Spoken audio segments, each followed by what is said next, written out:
Edhe detyra tjetër prindërore që dalim del puna e emrit, ajo shumë interesante. Thotë inni semmeituha Maryam.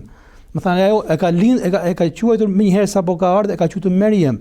Dhe Maryam do thotë e përkushtuar në besim, besimtare, adhuruese, e përkushtuar dhe e zotuar ndaj Zotit.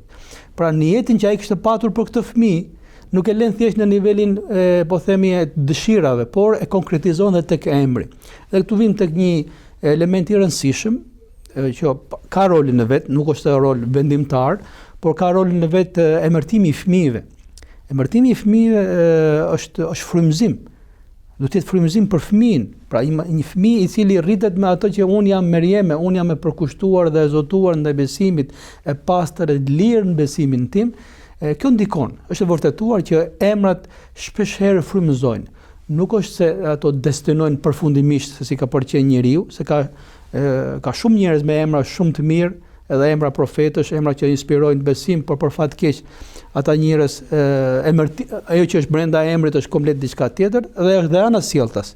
Mirë, po në gjitha rastet, jo më kot është nga tradita profetike zgjedhja e emrave dhe prindi do të mundohet të zgjedhë fëmijës vet një emër të mirë, që nuk ka kuptim pejorativ, negativ, që fëmia minimumit të mos ndihet keq. Nuk është kusht që emri të jetë patjetër emër profeti apo emri një nga shokët e profetit Muhammed alayhis salam, kjo nuk është kusht, por minimumi që kuptimi i emrit të jetë kuptim pozitiv, që e frymëzon her pas here këtë fëmijë.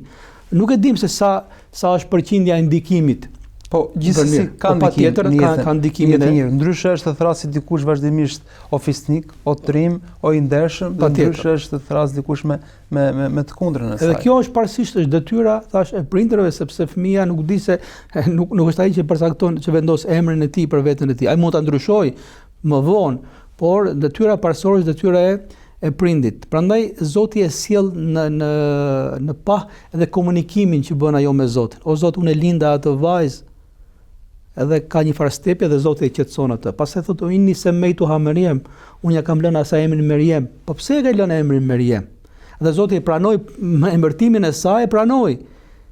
Nuk është i mësoi të lënë një emër tjetër, e pranoi sepse ishte vazhdimsi atyre nijeteve dhe dëshirave që ajo kishte për fëmijën e saj, edhe këtu del në pah tash një detyrë prindërore që emri i mirë, emri që frymëzon për mirë, që inspiron fëmijën, është detyrë prindërore